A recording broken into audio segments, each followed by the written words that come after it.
Cell किसने discover किया? Cell discover किया था रॉबर्ट, सेल डिस्कवर किसने किया? रॉबर्ट हुक ने। कब किया था? 1665। कहां से किया था उन्होंने? जो डिस्कवर किया कहां से किया होगा? बताओ कहां से क्या होगा डिस्कवर? उन्होंने डिस्कवर करने के लिए उन्होंने ऑब्जर्व किया किसको? स्लाइस ऑफ कॉर्क को।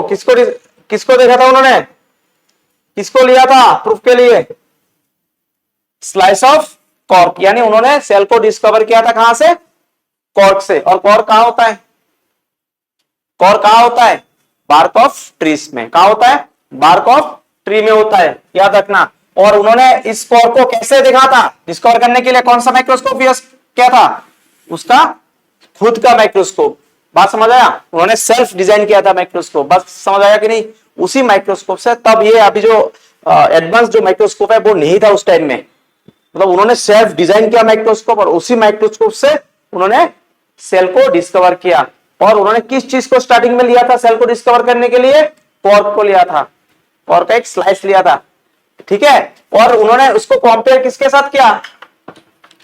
उन्होंने कंपेयर किसके साथ किया? देखो, the slice of cork resemble the structure of honeycomb. बोल रहा है सेल जो है ना, बहुत सारे सेल मिलके उसका सेल देखने में कैसा है? हनीकॉम्ब जैसा है। देखो उन्होंने बोला कि सेल देखने में ऐसा कुछ है, हनीकॉम्ब जैसा, है ना, छोटे छोटे सेल जब एक साथ। और वो आपको पता है सेल मिलके टिश्यू फॉर्म करता है। सेल मिलके क्या बनाता है? टिश्यू बनाते हैं। नेक्स्ट चैप्टर है आपका टिश्यू, ठीक है। यहां पे बोल रहा है हनीकॉम्ब कंसिस्टिंग ऑफ, देखने में हनीकॉम्ब जैसा है और उसमें छोटे छोटे कंपार्टमेंट होता है। ऐसे छोटे छोटे देखो बॉक्स है, छोटे छोटे कंपार्टमेंट है, ठीक है। बोला सेल देखने में एग्जैक्टली लाइक किसके जैसा है? हनीकॉम्ब जैसा है, ठीक है। ठीक है, बात समझ आया कि नहीं? और ये उनका जो सेल डिजाइन माइक्रोस्कोप ऐसा कुछ था। आज का तो इलेक्ट्रॉनिक माइक्रोस्कोप आ गया, काफी एडवांस्ड है, ठीक है। और उन्होंने जो छोटे छोटे कंपार्टमेंट है उसका नाम ही उन्होंने सेल बोला था। ये छोटे छोटे जो कंपार्टमेंट मिला, कहां पे मिला? कॉर्क में मिला था। कहां पे? ये देखो बार्क ऑफ ट्री का जो कॉर्क है, इसी का तो स्लाइस लिया था, एक पतला सा स्लाइस लेके उसी को ऑब्जर्व किया और वहीं से उन्होंने सेल को डिस्कवर किया। क्या बोला मैंने बेटा? कि जो सेल है सबसे पहले डिस्कवर किसने किया था? मुझे एक बात बता, ये डेड है या लिविंग है? अरे बार्क ऑफ ट्री डेड होगा लिविंग होगा? डेड होगा। यानी किस सेल से किया था? डेड सेल से डिस्कवर किया। किस सेल से? बात समझ आया कि नहीं? कब किया था? 1665। और उन्होंने कॉर्क को ऑब्जर्व किया था, है ना। कॉर्क तो डेड है, यानी डेड सेल से उन्होंने डिस्कवर किया था। अगर एग्जाम में आए कि लिविंग सेल से किसने सबसे पहले, ऐसा कौन सा साइंटिस्ट है सेल को डिस्कवर किया था? किससे? लिविंग सेल से। तब रॉबर्ट हुक नहीं होगा, तब होगा ल्यूएन हुक। तब होगा लिविंग सेल को डिस्कवर किया था कौन? ल्यूएन हुक। बात समझ आया? ल्यूएन हुक ने किया। और डेड सेल को किसने डिस्कवर किया सबसे पहले? Robert Hooke. समझ आया नहीं आया? अगर एग्जाम में डेड सेल भी ना बोले, लिविंग सेल भी ना बोले, सिर्फ बोले सेल सबसे पहले डिस्कवर किसने किया, तब रॉबर्ट हुक ही दोगे। समझ आया कि नहीं आया? ठीक है, कोई दिक्कत? आगे चले। अब उन्होंने ना एक बुक पब्लिश किया था। उन्होंने जो काम किया ना, कौन सा काम? उन्होंने जो एक्सपेरिमेंट किया डिस्कवरी के लिए, है ना, उनका जो वर्क था उसको एक किताब में उन्होंने लिखा है। उस किताब का नाम क्या है? उस किताब का नाम है माइक्रोग्राफिया। और एक साइंटिस्ट है, कौन सा है? ल्यूएन हुक। उन्होंने क्या डिस्कवर किया? लिविंग सेल को डिस्कवर किया। किसको डिस्कवर किया? लिविंग सेल को। किसने डिस्कवर किया? ल्यूएन हुक ने किया। जैसे कि example human sperm, RBC etcetera, ये सब डिस्कवर किसने किया? ल्यूएन हुक। ये सब लिविंग होता है, नॉन लिविंग होता है? लिविंग होता है। तो लिविंग सेल को किसने डिस्कवर किया अगर आप बोले तो क्या लोगे आंसर? ल्यूएन हुक। कौन? ल्यूएन हुक। बस समझ आया? हमने फुल नेम नहीं दिया, है ना, बाकी आगे जो भी लगेगा याद कर लेना। मेन आंसर क्या है? ल्यूएन हुक होगा। क्या होगा? ल्यूएन हुक। बात समझ आया कि नहीं आया? उसके बाद न्यूक्लियस किसने डिस्कवर किया था? न्यूक्लियस किसने डिस्कवर किया? न्यूक्लियस डिस्कवर किया रॉबर्ट ब्राउन ने न्यूक्लियस डिस्कवर किया। और जे पुकेंजी ने क्या डिस्कवर किया? प्रोटोप्लाज्म डिस्कवर किया। प्रोटोप्लाज्म क्या है? देखो, ये मान लो एक, ध्यान से सब लोग इधर देखो, ये मान लो एक सेल है, ये क्या है बेटा सेल का, इसको बोलते हैं सेल मेम्ब्रेन। क्या बोलेंगे, सेल मेम्ब्रेन। क्या बोलेंगे, सेल मेम्ब्रेन। और इसके अंदर न्यूक्लियस होता है, क्या होगा, और ये क्या है, ये क्या है, साइटोप्लाज्म। मतलब जितने भी ऑर्गेनेल्स है, जितने भी ऑर्गेनेल्स है, इंक्लूडिंग इंक्लूडिंग न्यूक्लियस, साइटोप्लाज्म और बाकी जितने भी सेल ऑर्गेनेल्स है, सबको मिला के आप बोलोगे प्रोटोप्लाज्म। क्या बोलोगे। फिर और एक साइंटिस्ट है हैकेल, और एक साइंटिस्ट क्या है, हैकेल। उन्होंने बोला जो न्यूक्लियस है, क्या बोला, जो न्यूक्लियस है, न्यूक्लियस के अंदर हेरिडिटरी कैरेक्टर प्रेजेंट होता है। बात समझ आया। उन्होंने एक इंपॉर्टेंट बात क्या बोला, जो न्यूक्लियस होता है सेल का, क्या होता है बेटा, सेल का जो न्यूक्लियस होता है, सेल का जो न्यूक्लियस होता है, वो न्यूक्लियस में हेरिडिटरी कैरेक्टर, हेरिडिटरी कैरेक्टर समझ में आया, जो कैरेक्टर पेरेंट्स से ऑफस्प्रिंग में, यानी पेरेंट्स से बच्चों में ट्रांसफर होता है, जनरेशन टू जनरेशन, जो कैरेक्टर ट्रांसफर होता है उसी को बोलते हैं हेरिडिटरी कैरेक्टर। और हेरिडिटरी कैरेक्टर कहां पे प्रेजेंट होता है, न्यूक्लियस के अंदर। ये बात किसने बोला, यानी जैसे कि आपका जो कैरेक्टर, आपके पेरेंट्स से आपके पास कैरेक्टर आया, पेरेंट्स का आया या नहीं आया, आया। और ये बात किसने बोला,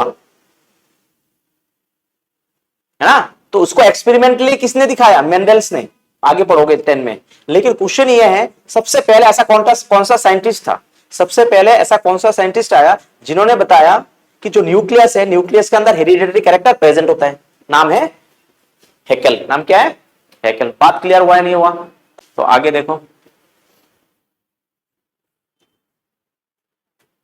नहीं तो मैं ग्रुप में ये वीडियो सेंड कर दूंगा, ग्रुप, ठीक है। आज इसका लिंक भेज दूंगा, वही से कॉपी कर लो, लेकिन क्लास में लिखो, ठीक है। तो क्या बोल रहे हैं बेटा, सेल थ्योरी। नेक्स्ट क्या पढ़ना है हमें, नेक्स्ट टॉपिक क्या है, सेल थ्योरी। पहले समझ लो सेल थ्योरी किसने लेके आया था।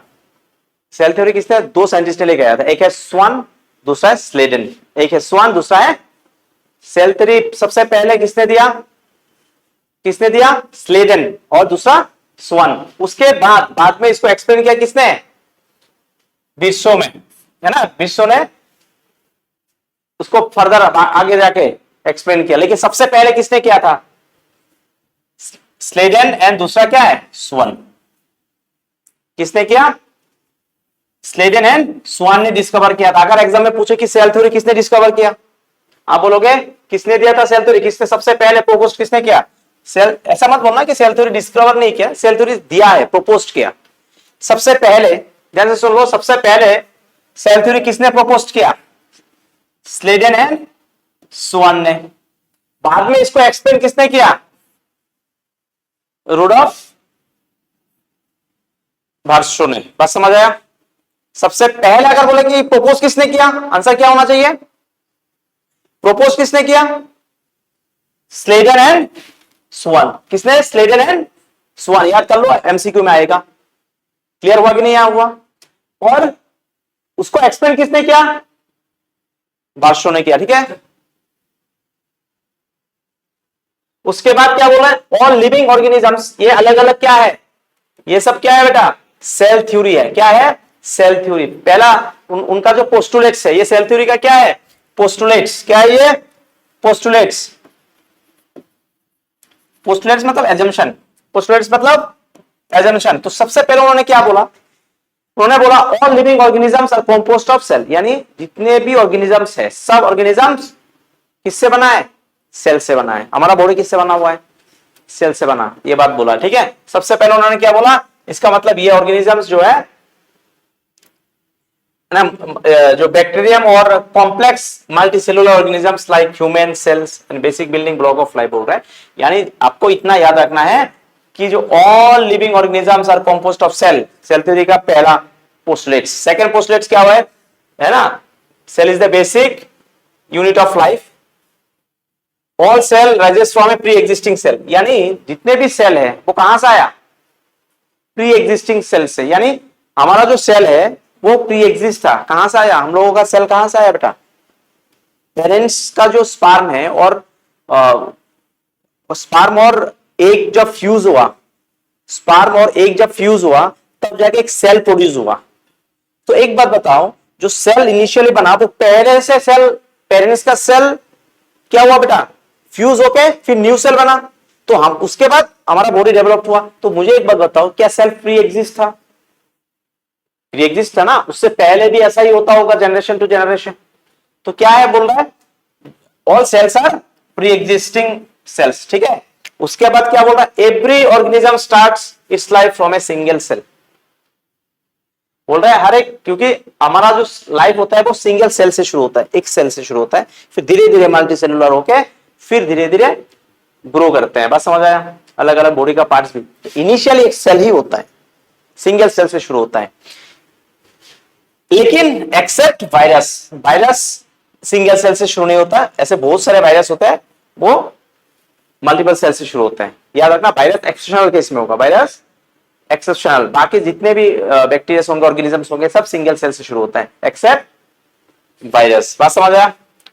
और क्या बोल रहा है कि सेल जो है वो टिश्यू फॉर्म करता है। सेल क्या फॉर्म करता है, सेल मिलके क्या बनाता है, टिश्यू। सेल मिलके क्या बना रहा है, टिश्यू। और टिश्यू मिलके क्या बना रहा है, ऑर्गन। और ऑर्गन मिलके एक ऑर्गन सिस्टम बना रहा है, ठीक है। तो ये बात, ये सब किसने बोला, ये सब किसने बोला, सेल थ्योरम में स्लेडन एंड स्वान ने पोस्टुलेट्स दिया, ठीक है। ऑर्गेनिजम्स दो तरह का हो सकता है, एक यूनिसेलुलर और दूसरा मल्टीसेलुलर, है ना। तो देखो यूनिसेलुलर ऑर्गेनिज्म में सिंगल सेल होता है, इसमें प्रोकैरियोटिक भी आएगा, यूकैरियोटिक भी आएगा, आगे बात करेंगे। मल्टीसेलुलर में यूकैरियोटिक आते हैं, आगे देखेंगे फिर। लेकिन सिंगल सेल होता है, यूनिसेलुलर सिंगल सेल होता है, ये इसमें बहुत सारे सेल्स होते हैं मल्टीसेलुलर में। और एग्जांपल में कौन कौन आ रहा है, एमीबा आ रहा है, पैरामेसियम, है ना।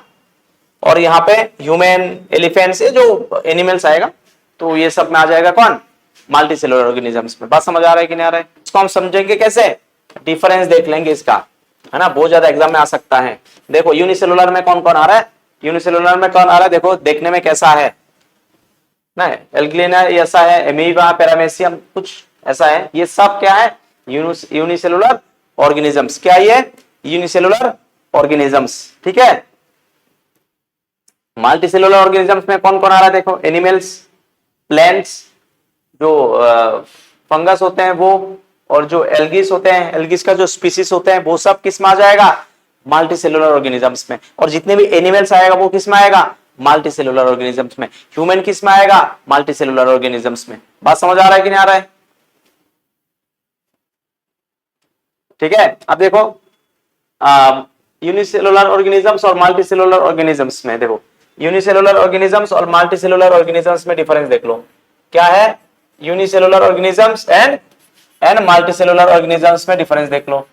क्या बोल रहा है, क्या बोल रहा है, ध्यान से देखो क्या बोल रहा है, क्या बोल रहा है। देखो जो यूनिसेलुलर ऑर्गेनिजम्स है made up of single cell, unicellular organisms made up of, unicellular organisms made up of single cell, multicellular organisms made up of multiple cell से बना हुआ है। मल्टीसेलुलर मल्टीपल सेल से और यूनिसेलुलर सिंगल सेल से। फिर आगे क्या बोला है, इसका जो लाइफ स्पैन होता है बहुत शॉर्ट होता है, इसका लाइफ स्पैन ज्यादा होता है। यूनिसेलुलर का लाइफ स्पैन कम होता है, मल्टीसेलुलर का लाइफ स्पैन ज्यादा होता है, ज्यादा दिन तक जीता है कौन, मल्टीसेलुलर ऑर्गेनिजम्स। यूनिसेलुलर ऑर्गेनिजम्स कम टाइम तक जीता है। उसके बाद क्या बोल रहा है, इसका जो बॉडी फॉर्मेशन है काफी सिंपल है। इसका body formation simple, single cell है, सिंगल न्यूक्लियस, है ना। तो मुझे एक बात बताओ, सिंगल सेल है, सिंगल सेल है, तो उसका जो बॉडी फॉर्मेशन होगा वो इजी होगा मुश्किल होगा, इजी होगा, एक ही तो सेल है। और इसमें मल्टीपल सेल है ना, बहुत सारे सेल्स है, तो इसका जो फॉर्मेशन है वो कॉम्प्लेक्स होता है नेचर। हमें देख लो ना, आंखें होते हैं अलग डेवलपमेंट होता है ना, अलग अलग बॉडी ऑर्गन्स होते हैं अलग अलग डेवलपमेंट होते हैं, है ना, अलग अलग तरीके से क्या फॉर्म होता है, फिंगर्स का भी अलग तरीके से फॉर्म, मतलब काफी कॉम्प्लेक्स है। तो इसका फॉर्मेशन जो है कॉम्प्लेक्स होता है, इसका फॉर्मेशन सिंपल होता है। किसका, यूनिसेलुलर का सिंपल और मल्टीसेलुलर का फॉर्मेशन कॉम्प्लेक्स होते हैं। बात समझ आया। फिर क्या हो रहा है, इसके अंदर यूकैरियोटिक और प्रोकैरियोटिक दोनों आएगा, प्रोकैरियोटिक सेल और यूकैरियोटिक सेल, नेक्स्ट इसके बारे में भी हम बात करेंगे। याद रख लेना, अभी क्या याद रखना है, यूनिसेलुलर में दोनों आएगा। कौन कौन आएगा, प्रोकैरियोटिक सेल भी आता है और प्रोकैरियोटिक सेल भी आएगा और यूकैरियोटिक भी सेल आएगा। समझ आया कि नहीं आया? इसमें सिर्फ और सिर्फ यूकैरियोटिक आएगा, मल्टी सेलुलर ऑर्गेनिजम्स में सिर्फ और सिर्फ यूकैरियोटिक सेल, हमारे बॉडी में जो सेल है वो कैसा बोलूंगा हम लोग, कैसे बोलेंगे, यूकैरियोटिक सेल। लेकिन इसमें प्रोकैरियोटिक और यूकैरियोटिक दोनों आएगा, जैसे कि एमीबा में आएगा यूकैरियोटिक, है ना, तो प्रोकैरियोटिक भी आ सकता है ना, एमीबा में आएगा यूकैरियोटिक। बात समझ आया? और कुछ ऐसे भी ऑर्गेनिजम्स है जिसमें आएगा प्रोकैरियोटिक, है ना। फिर आगे देखो, यहां पे पूरे लाइफ प्रोसेस को कंट्रोल बाय सिंगल सेल, है ना, और इसको मल्टीपल सेल टुगेदर काम करता है, एक साथ मल्टीपल सेल काम करता है ना, फंक्शन करते हैं। और क्या बोल रहे हैं, इसको हमें, ये माइक्रोस्कोपिक नेचर होता है ना, माइक्रोस्कोप से देखोगे, और यहाँ ये मैक्रोस्कोपिक यानी आप ऐसे ही देख पाओगे, है ना। ये जो है मल्टीसेलुलर ऑर्गेनिजम्स आप कैसे नेकेड आई से भी देखोगे, लेकिन इसके लिए माइक्रोस्कोप चाहिए, किसके लिए, यूनिसेलुलर के लिए। बात क्लियर? उसके क्या बोला है यहाँ पे, क्या बोल रहा है, आइदर ऑटोट्रॉप्स, यानी जो यूनिसेलुलर ऑर्गेनिजम्स होगा वो आइदर ऑटोट्रॉप्स और हेटेरोट्रॉप्स होगा। लेकिन इसमें, किसमें, मल्टीसेलुलर में क्या होगा ब्रो, मल्टीसेलुलर में क्या होगा, बोथ ऑटोट्रॉपिक और हेटेरोट्रॉपिक दोनों होते हैं, ऑटोट्रॉप्स भी आ जाएगा और हेटेरोट्रॉप्स भी आएगा। बात समझ आया कि नहीं, समझ आया? सेल मेम्ब्रेन, ये इंपॉर्टेंट है, एग्जाम में पूछा जा सकता है, क्या ये सेल मेम्ब्रेन, क्या ये सेल मेम्ब्रेन। अब ध्यान से सुनो, सेल मेम्ब्रेन क्या है, पहले ध्यान से, सेल मेम्ब्रेन होता है आउटर लेयर, जैसे कि कुछ देर पहले मैंने बताया सेल मेम्ब्रेन कौन सा है बेटा, एक सेल है, मान लो कोई भी एक सेल है, ठीक है, सेल है, तो सेल का जो आउटर लेयर होगा, मान लो ये न्यूक्लियस है, यहाँ पे माइटोकॉन्ड्रिया है ना, ऐसे राइजोसोम्स, है ना, आर ईयर होता है, एस ईयर होगा, ठीक है, और न्यूक्लियोलस होता है। तो ये जो लेयर होता है आउटर लेयर, इसको बोलते हैं बेटा प्लाज्मा मेम्ब्रेन या सेल मेम्ब्रेन। क्या बोलते हैं, सेल मेम्ब्रेन, मेम्ब्रेन। बात समझ आया? सेल मेम्ब्रेन क्या होता है, आउटर लेयर होता है, ठीक है, सेल का आउटर लेयर होता है, ठीक है। लेकिन प्लेन सेल का आउटर लेयर बोलेगा तो क्या बोलोगे, प्लेन सेल का आउटर लेयर, प्लेन सेल का आउटर लेयर क्या होगा, सेल वॉल। प्लेन सेल का जो आउटर मोस्ट लेयर है उसको क्या बोलोगे, सेल वॉल। लेकिन सेल मेम्ब्रेन जो है वो एनिमल सेल का आउटर लेयर होता है, और ये सेल मेम्ब्रेन प्लेन सेल में भी होगा, लेकिन प्लेन सेल में और एक लेयर होता है, उसको बोलोगे cell wall. Outermost layer of plant cell is cell wall. बात समझ आया? और सेल वॉल किससे बना है, सेलुलोज से बना है। सेल वॉल किससे बना है, सेलुलोज से बना है। बात समझ आया? सेल वॉल किससे बना है, सेलुलोज से बना है, ठीक है। और अगर मैं बोलूं, नॉर्मली बोलूं कि सेल का, यहाँ पे प्लेन सेल नहीं बोला, जस्ट बोला सेल का आउटर जो मेम्ब्रेन है उसको क्या बोलते हैं, सेल मेम्ब्रेन। बात समझ आया? अब क्या बोल रहा है देखो, जो सेल मेम्ब्रेन है वो क्या होता है, वो आउटर कवरिंग होता है, आउटर यानी ये बाहर जो कवर क्या रखा है ना, उसको बोलते हैं cell membrane, outer covering of the cell that separates the contents of the cell from the external environment. यानी बाहर जो इन्वायरमेंट है, एक्सटर्नल इन्वायरमेंट से हमें क्या कर रहा है, वो एक्सटर्नल इन्वायरमेंट से हमें क्या कर रहा है बेटा, सेपरेट कर रहा है। एक्सटर्नल इन्वायरमेंट से क्या कर रहा है, सेल को सेपरेट करके रख रहा है, कौन, सेल मेम्ब्रेन। ये पॉइंट है। सेकंड क्या बोला, ये लिविंग है, क्या ये लिविंग है। सेल मेम्ब्रेन जो है वो लिविंग सेल है, मतलब जो सेल मेम्ब्रेन है ये लिविंग मेम्ब्रेन है। सेल मेम्ब्रेन क्या है, लिविंग मेम्ब्रेन है। It is selectively permeable in nature. क्या बोल रहा है, ये इंपॉर्टेंट पॉइंट है, it is selectively permeable in nature. अब सिलेक्टिवली परमिएबल क्यों बोला, क्वेश्चन है, जो सेल मेम्ब्रेन है वो सिलेक्टिवली परमिएबल क्यों है, बिकॉज ये जो है ना अलाउ करता है only selective material to get in and out of the cell. यानी सिर्फ सिलेक्टिव मटेरियल को ही सेल के अंदर जाने में और सेल से बाहर आने में अलाउ करता है। बात समझ आया कि नहीं आया? क्या लिखा है, सिलेक्टिव इन नेचर, है ना, selective permeable in nature as it facilitate movement of only selective material, है ना, to get in and out of the cell, to get in and out of the cell, out of this cell. बात समझ आया कि नहीं? To get in and out of this cell, यानी cell के बाहर, सेल के अंदर और बाहर जाने में फैसिलिटेट करेंगे, कौन, सेल मेम्ब्रेन। सिर्फ और सिर्फ सिलेक्टिव मटेरियल को, सिर्फ और सिर्फ सिलेक्टिव मटेरियल को, सबको नहीं करता है, कोई भी मटेरियल को नहीं करेंगे जो सेल के लिए यूजफुल है ना, सिर्फ उसी को अलाउ करेंगे। और जो सेल से बाहर जाने लायक है, यानी जो रिमूव करेंगे, सिर्फ उसी को बाहर जाने हेल्प करता है, यानी सिलेक्टिव मटेरियल, इसलिए हमने बोला। क्लियर हुआ कि नहीं हुआ? आगे क्या बोला, जो प्लाज्मा मेम्ब्रेन इज कैसा होता है, वो फ्लेक्सिबल है and made up of organic molecules like, plasma membrane किससे बना है, प्रोटीन और लिपिड से। प्लाज्मा मेम्ब्रेन किससे बना है, प्रोटीन एंड, प्लाज्मा मेम्ब्रेन किससे बना है, प्रोटीन एंड लिपिड से। तो ये सब पॉइंट आप कॉपी करो प्लाज्मा मेम्ब्रेन में। बोलो, प्लाज्मा मेम्ब्रेन को सिलेक्टिव परमेबल मेम्ब्रेन क्यों बोला? प्लाज्मा मेम्ब्रेन को सिलेक्टिव परमेबल मेम्ब्रेन क्यों बोला? Because it allows only selective material to get in and out of the cell, यानी सेल से बाहर और अंदर आने में अलाउ करते हैं सिर्फ और सिर्फ सिलेक्टिव मटेरियल को, इसलिए उसको सिलेक्टिव परमेबल बोला। क्लियर? मूवमेंट। अब क्वेश्चन ये है, ध्यान से सुनो, हमने क्या बोला कि सिलेक्टिव, हमने क्या बोला बेटा, ध्यान से समझ लो, हमने क्या बोला कि सिर्फ और सिर्फ सिलेक्टिव मटेरियल्स को सेल से बाहर और सेल के अंदर आने में अलाउ करता है। कौन? Cell membrane. आया ना? तो अब ऐसा यहां पे यानी मूवमेंट हो रहा है, किसका मूवमेंट हो रहा है?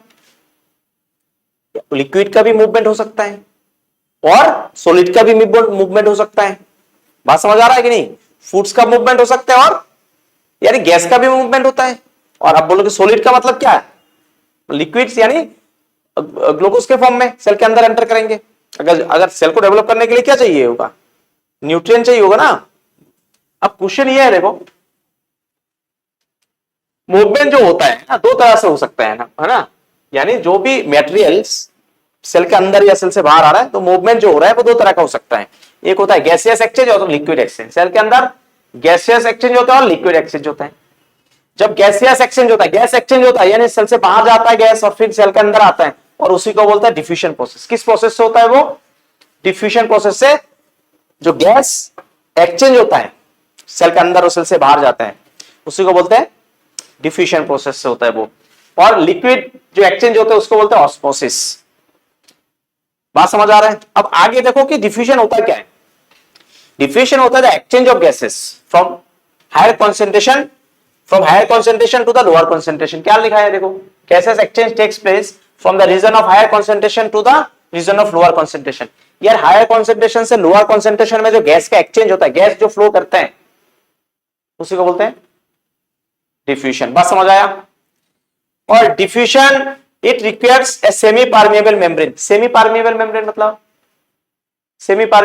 मतलब वो सिलेक्टिव है ना, ऐसा नहीं कि सब गैस को अलाउ कर दिया, सब गैस को अंदर आने दिया, सब गैस को बाहर जाने दिया, नहीं। ये सेमी परमेबल क्यों बोला?